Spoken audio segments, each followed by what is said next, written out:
Trump ने गुज़श्ता दिनों एक रैली से खिताब करते हुए कहा है, और कमाल की बात, उसने कहा है कि मुझे प्रोसिक्यूट किया जा रहा है, और उसने कहा है सुनो, did anybody ever hear the great Al Capone the great head of the mafia right mean sacrifice, he had a scar that went from here to there and he didn't mind at all, but he was a rough guy, Trump said to the crowd. और ये बड़ा कमाल बात है, उसने कहा Capone was indicted once, but the Trump now faces 4 criminal indictments. यानी जो अल कपून जो है, अल कपून, मैं शिकागो में उसके मज़ार मुक़द्दस पे भी गया हूँ, वो की जो ओक है उसके अंदर उसका मज़ार है, और उसको शिकागो के लोग समझते हैं वो बहुत अहम तरीन आदमी था, डॉन जिसके कहते हैं, माफिया का इंचार्ज था।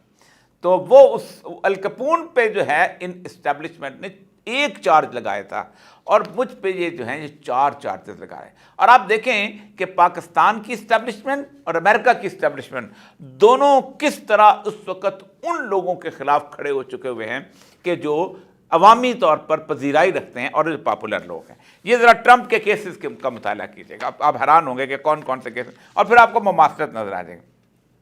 Number 1, New York state fraud.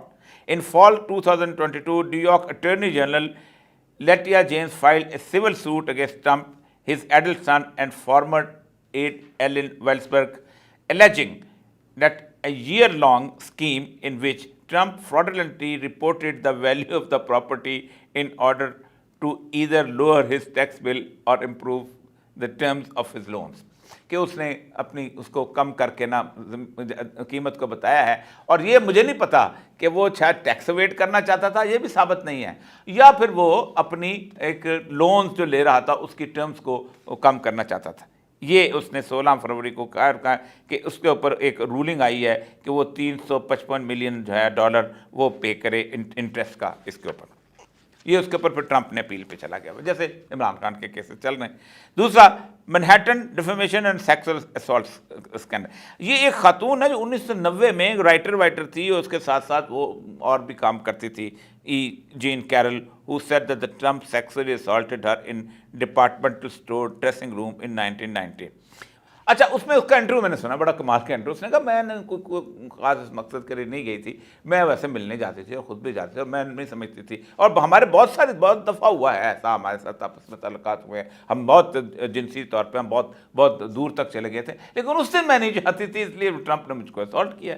और उस दिन उसको उन्होंने कहा जी 83.3 मिलियन उसके पाउंड पे 5 मिलियन उसके अवार्ड किया है, और सेकंड डिफेमेशन के ऊपर किया। ये भी आपको केस पे नजर आएगा कि केस के अंदर सियासी तौर पर कोई जान नजर नहीं आती। मैनहट्टन उसका हश मनी का जो केस है, Trump alleging that the former president falsified business record as part of the scheme to pay hush money to women who said that they had sexual relationship with Trump। को उसने अपने उस accounts को किया, उसके अंदर से शायद थोड़ा सा अपने पैसे जो है सो फॉर्म में से निकाल के वो जो उसकी खातून जिसके तलकात उसको दिए जाएँ। अब इसका पूरी अमेरिका की ना इकॉनमी के साथ ताल्लुक है, ना अमेरिका की फॉरेन पॉलिसी के साथ ताल्लुक है, ना अमेरिका किसी और चीज़ का ताल्लुक नहीं है।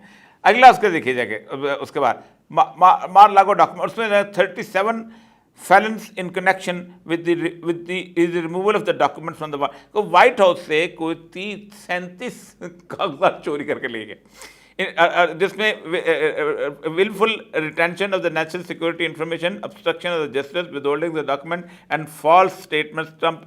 Trump took boxes of the documents to the properties where they were sorted haphazardly. उन्होंने कहा जी वो उसने कागजात चोरी करके, अब ये साइफर चोरी करके ले गए। अब आप खुद सोचें कि व्हाइट हाउस के अंदर ट्रंप जो है वो डब्बे उठा के ना बाहर जा रहा है, एक ट्रंप ने इधर से डब्बा उठाया और दूसरे ट्रंप ने इधर से डब्बा उठाया। वो कहता ये है कि ये पूरी की पूरी जो इस्टेब्लिशमेंट है, अमेरिकन इस्टेब्लिशमेंट, ये जो है ये मेरे ख़िलाफ़ हुई है और ये चाहती हैं कि मैं ना आ सकूँ। और उसके अंदर मुझे भी कह रहा है कि मुझे डर है कि ये मुझे किसी न तौर ये कत्ल कर देंगे। लेकिन अमेरिकन इस्टेब्लिशमेंट सरेंडर कर गई है ट्रंप के सामने, और सरेंडर करने के बाद उनको अंदाज़ा हो गया है कि हम पब्लिक सपोर्ट के साथ हम नहीं आगे लड़ सकते। उसके बाद ट्रंप ने एक और भी इल्ज़ाम लगाया कि इन्होंने मैक्सिकन्स को अचानक खोल दिया, ये वीज़ा दें, उनको आएँ और उनको फ़ौरन कार्ड देते हैं और 3-4 मिनट के अंदर उनको नेशनैलिटी दे के और उन मैक्सिकन्स को उन्होंने वोटर लिस्ट में शामिल करने शुरू कर दिया, जैसे हमारे यहाँ शामिल किया जाता है। और क्यों? कि वो मैक्सिकन के खिलाफ था, कहता है कि मैं दीवार बनाऊंगा, इनको नहीं आना चाहिए। ट्रंप का कसूर क्या है? ट्रंप का बुनियादी कसूर ये है कि अमेरिकन से कहता है कि अपने काम से काम रखो, ये जो तुम मल्टी इंडस्ट्रीज कॉम्प्लेक्स के अंदर घूमते फिरते हो ये ना करो, ये तुम तबाह बर्बाद कर रहे हो पूरे के पूरे अपने अमेरिका को भी और दुनिया के अंदर भी कुछ तो खून बाहर है। मैं इस वक्त उसकी ये जो Trump and the deep state जो है जेस्टर की जो बहुत बड़ा डॉक्यूमेंट है, जिसके अंदर उसने कहा कि इस डीप स्टेट से किस तरह तकरीबन 1.5 करोड़ लोगों की मौत से 5 फर्मों ने पैसा कमाया। और ये वो फर्में हैं, ये जो कंपनीज हैं, जो बड़ी बड़ी, जिनमें जनरल कंपनी है, दूसरी कंपनियां, ये पैसे देती हैं, जो बाइडन को भी पैसे देती हैं, मेरे लोगों फॉलोअर्स को पैसे देती हैं ताकि जीते। और अभी भी उसने कहा है कि उन्होंने मेरे मुकाबले में कैंडिडेट को उठाने के लिए उसको भी पैसे दिए। क्यों? कि इनका वॉर की सिचुएशन रहेगी तो ये आगे बढ़े। अब ये है सिचुएशन। अमेरिका का खत, ये ट्रंप का इलेक्शन। कल हमारे दोस्त नजम सेठी साहब कहते हैं कि मुशाहिद सैन साहब ने जो फिक्रा बोला है कि ट्रंप आएगा और एक फ़ोन करेगा सब कुछ है, ऐसा नहीं होगा। ट्रंप को वो सकता है आने न दें, या हो सकता है और उसका रास्ता अमेरिका में ये भी कोशिश की जा रही है कि ट्रंप को अगर आने से पहले अगर ये उसे मरवा ना दिया जाए। उन्होंने कैनेडी को करके देख लिया, कैनेडी भी उनके एनर्स में नहीं था। Kennedy was the only non freemason president.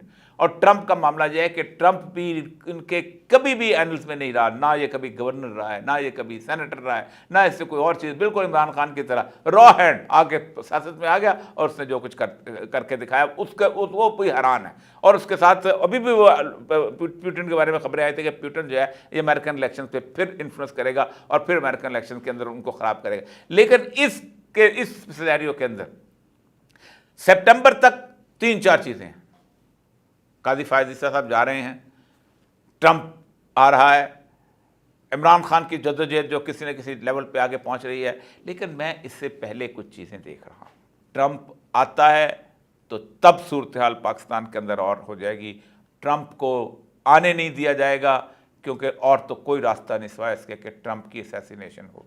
और ट्रंप की अगर असैसिनेशन होती है तो फिर जो लोगों के पास अमेरिका के ग्रीन कार्ड और वीज़े और अमेरिका के बाहर यूनिवर्सिटियों की एम्प्लॉयमेंट्स और अमेरिका के बहुत ज़बरदस्त किस्म के पासपोर्ट मौजूद हैं, वो अपनी खैर बनाएं।